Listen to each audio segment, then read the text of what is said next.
بسم اللہ الرحمن الرحیم۔ دست کوز اگر، جو لکھا ہے فوزیہ یاسمین نے، قسط نمبر 40 کے ساتھ آپ کی خدمت میں حاضر ہیں۔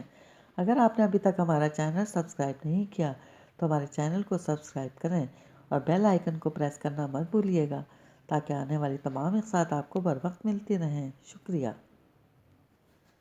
جب ڈاکٹر نے شگفتہ غفار کو چیک کر کے بتایا کہ بی پی بہت زیادہ ہونے کی وجہ سے بے ہوشی طاری ہو گئی تھی، تب کہیں جا کر عالیان اور ریاض غفار کی جان میں جان آئی۔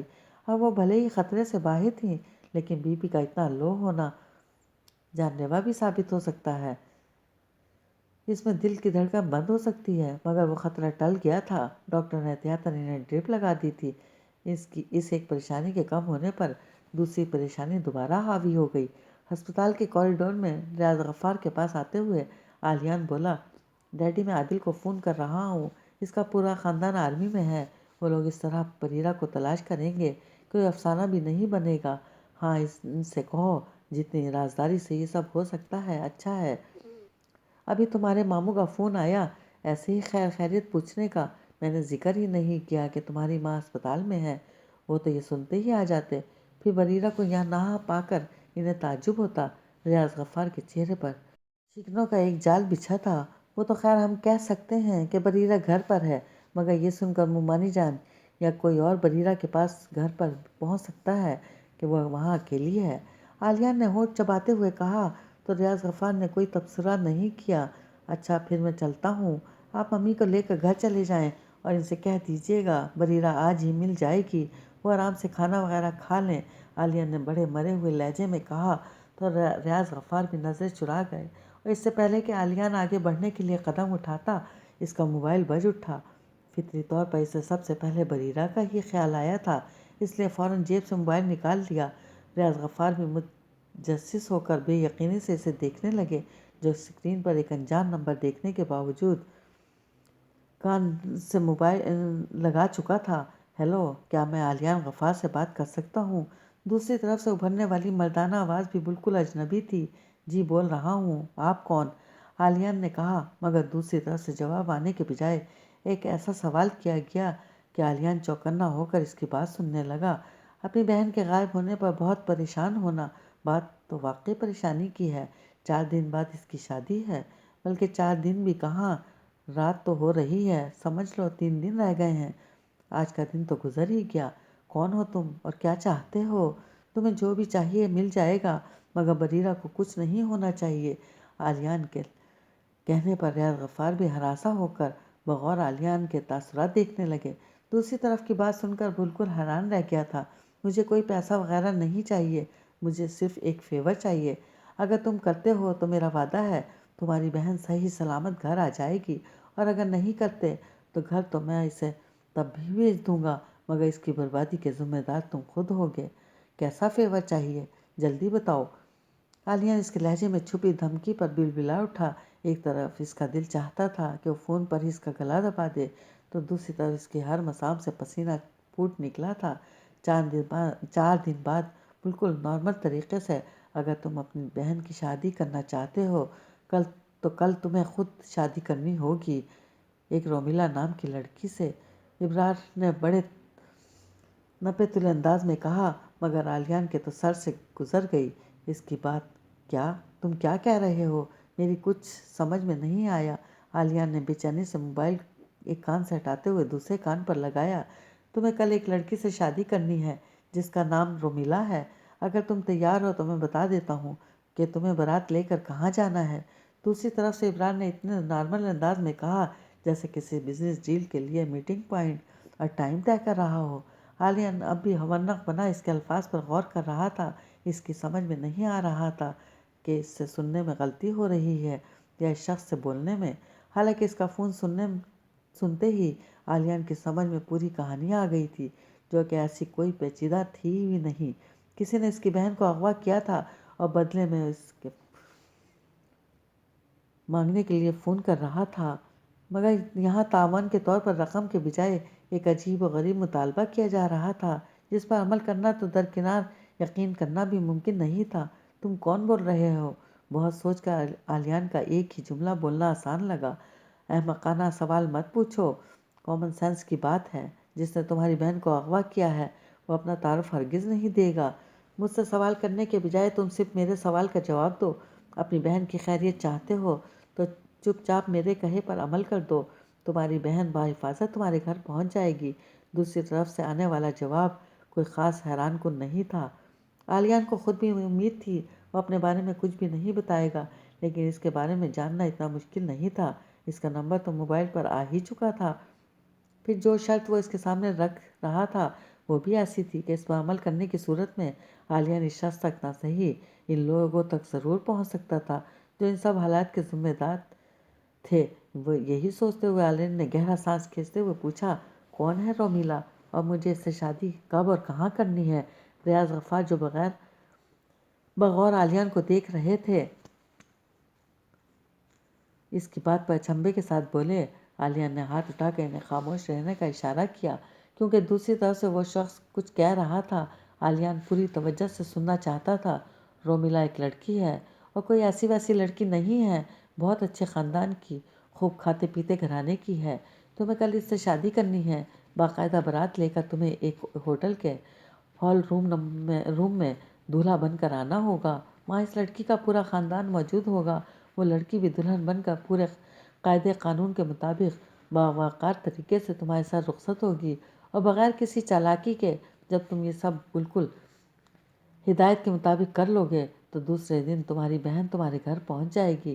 تم طے شدہ وقت پر اس کی شادی کر دینا اور ساتھ ہی اپنے خاندان میں اعلان کر دینا اپنی شادی کا، تاکہ تمہاری بہن کی شادی میں تمہارا ولیمہ بھی ہو جائے اور سب کو تمہاری شادی کی خبر بھی ہو جائے۔ ابرار ایسے اطمینان سے بول رہا تھا جیسے انسانوں کے بجائے گڈے گڑیا کی شادی کی بات کر رہا ہو۔ اور پھر عالیان نے اس کے آگے کے ارادے جاننے کے لیے سنجیدگی سے پوچھا، پھر کیا؟ پھر آگے تم خود سمجھدار ہو۔ رومیلا کو تمہیں بیوی کے طور پر اپنے گھر میں رکھنا ہوگا اور اس کو اس کے سارے حقوق دینے ہوں گے۔ اسے اگر ذرا بھی تکلیف پہنچانے کی کوشش کی تو تمہاری بہن سسرال میں اس کے اغوا کی خبر اتنے غلط انداز میں پہنچے گی کہ اس کا گھر اجاڑ دے گی۔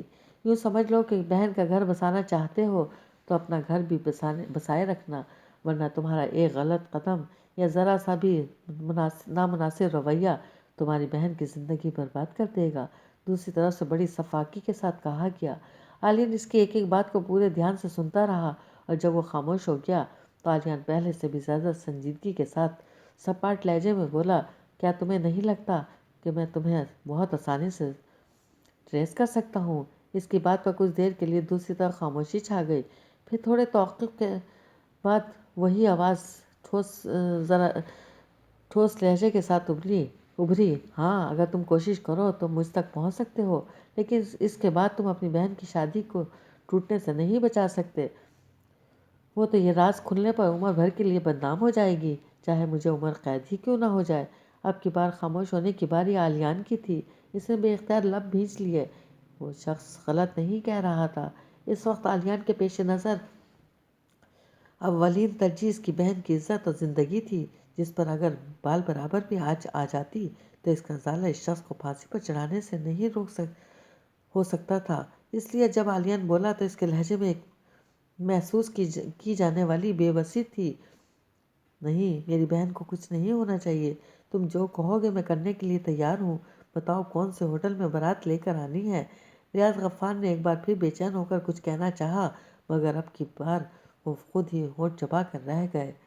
کہ دوسری طرف ابرار نے اسے ہوٹل کا نام بتانے کے بعد تنبیہی انداز میں کہا، تمہیں ٹھیک 8 بجے بارات لے کر پہنچ جانا ہے اور کسی قسم کی کوئی ہوشیاری کرنے کی کوشش مت کرنا۔ تمہارے ساتھ صرف تمہارے والدین ہونے چاہیے۔ عالیان کو محسوس ہو گیا تھا کہ وہ فون بند کرنے والا ہے، تبھی وہ جلدی سے بولا، کیا میں بریرہ سے بات کر سکتا ہوں؟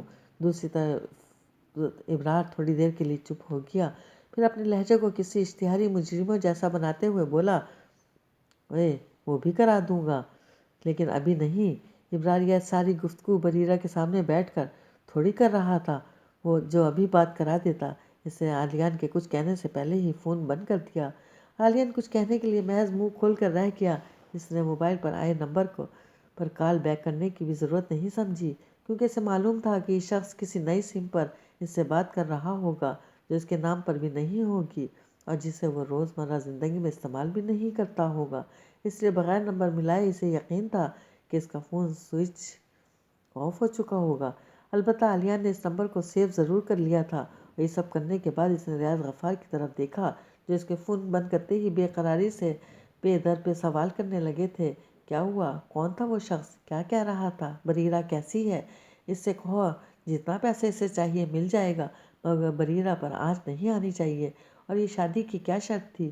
کون شادی کر رہا ہے؟ تم؟ مگر کس سے؟ آخر تم کچھ بولتے کیوں نہیں؟ آخری جملہ انہوں نے بری طرح جھنجھلا کر کہا تو عالیہ نے موبائل جیب میں رکھتے ہوئے مختصر الفاظ میں انہیں صورتحال سے آگاہ کر دیا۔ یہ کیا عجیب و غریب مطالبہ ہے؟